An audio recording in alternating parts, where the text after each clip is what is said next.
Hello, everybody. It is Monday, January 19th, and welcome back to the Nick Watkins Show. I'm Nick Watkins.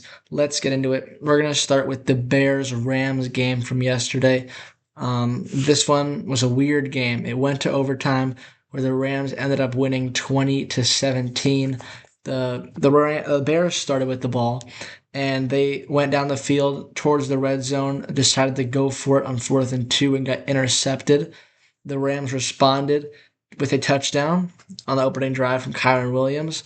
The score at halftime was 10-10, and it would stay that way until in the fourth quarter, Kyren Williams got a rushing touchdown, his second of the day, 17-10. And then Caleb Williams made one of the craziest plays that I've ever seen on 4th and 4 from the 14-yard line. He was immediately pressured, and he scrambled directly backwards, about 30 yards to the 40-yard line, where off his back foot he launched a bomb to Cole Kmet in the end zone, where it was caught for a touchdown. Absolute magic from the Iceman to tie up the game at 17 to send it to overtime. The Rams started with the ball, had to punt, and the Bears had it, and it really felt like this game was going to end with the Bears winning. They converted the 4th and 1, and they were getting closer and closer until Caleb Williams threw his third interception of the game. 3 picks for Caleb Williams in this one, where the Rams went down the field, got into field goal range, and connected on a 42-yard game-winning field goal from Harrison Mevis. He hit the field goal to win the game, and the Rams advanced to Seattle to face the Seahawks in the NFC Championship. Crazy game, really weird, really slow in the middle parts. The Rams looked good in the first drive of the game and their other touchdown drive. Other than that, really a lot of struggles for the Rams. Just not being able to move the ball where they needed it to be. They got field goals, sure, but they didn't turn the ball over. There was quite a few punts from the Rams. They punted 8 times in this game. Meanwhile, the Bears only punted 3 times. Caleb Williams, like I said, had 3 interceptions. They had 3 turnovers. That was it. 3 turnovers in the game, all from Caleb Williams throwing the football. So the Bears, they either scored or turned it over on all 3 drives, while the Rams didn't turn it over, but they had to punt a ton of this game. I think that throw from Caleb Williams, even though they ended up losing the game, was one of the craziest throws I've ever seen. One of the craziest plays in probably playoff history. Other than that, not the best game. Like I said, 3 interceptions, especially when it mattered. I think overall the season for the Bears was a success. I mean, they had new coach, second-year quarterback, and they won the division, and they made it to the second round of the playoffs. As for the Rams, they didn't go how I expected it to go. It really wasn't a very offensive game for the Rams like they have been winning games like recently. But the Rams defense stepped up in this game, forcing the turnovers, forcing the interceptions, putting some pressure on Caleb Williams. Even though they didn't sack him, they definitely, you could see he threw the interception. So it was just a really weird game. Not a lot happened in the middle of it, but the end was super exciting, and the Rams are going to Seattle. The other game was Patriots-Texans. That was the earlier game. And this one also did not go how I expected it to. I don't think any of the games went how I expected them to go. For the Patriots and the Texans, the Patriots won 28-16. The Patriots put up 28 points against that Texans defense, which is very, very, very good. Elite defense, best in the league. One of those touchdowns, though, was a pick 6. So the offense scored 21 points against that defense. And although that's a good amount of points, you would think 21 is not that much. The Texans should be able to score a little bit more than that, keep it in the game. They only scored 16 points, and a lot of that, it was because C.J. Stroud turned the ball over 4 times, 4 interceptions in this game. He was 20 for 47, 212 yards, 1 touchdown, 4 interceptions. So you could argue that the Texans defense did their job.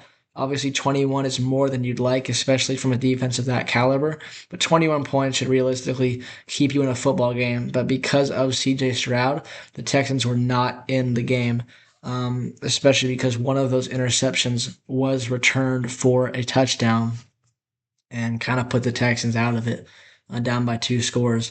So it's a very unfortunate result for the Texans. A lot of people had them as their sleeper team, but because of CJ Stroud's poor performance, the Texans have been eliminated by the New England Patriots, whose offense got the job done. I mean, early in the game, it looked like it was going to be a lot of short yards. They weren't really moving the ball very well, especially in the run game, but an efficient game.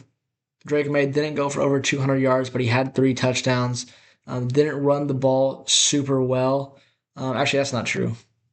They had 16 carries for 70 yards from Ramondre Stevenson. 4.4 for Ramondre. For Trayvon Henderson, he had 12 carries for 25 yards, so a lot worse. That's 2.1. But they still managed to run the ball a little bit, just not necessarily as well as you hope.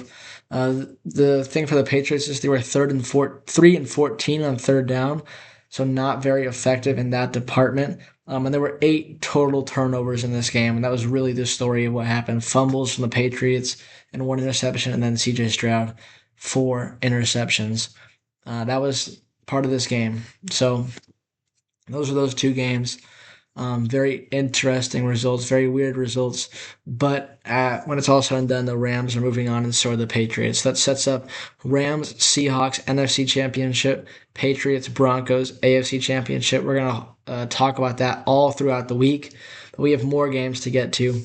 The College Football National Championship is tonight. The 10-seeded 13-2 Miami Hurricanes against the number 1 seeded 15-0 Indiana Hoosiers. This should be a good game, but I don't see it being close necessarily. Indiana this year has been so good on both sides of the ball. They're averaging 44.3 points per game. They are giving up 10.9 points per game, and they have a really, really, really good football coach and a really good quarterback who won the Heisman. I think that's all you need, to be honest with you. Obviously Miami's going to come out fighting, and they're not going to roll over and just let Indiana walk all over them. But I do see Indiana winning this game, and I don't think it's going to be close enough to give Miami really that much of a chance. I don't think it's not going to be like a 50-point blowout like you saw even last week 2 weeks ago for Indiana. But I just don't see Miami winning this game, and that could come back, but I really don't think that's going to.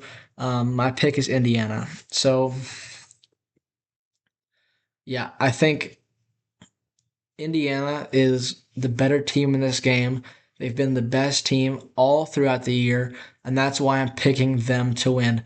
Final score prediction will go 41-21 in favor of Indiana. And I really don't see any other way that this game is going to go.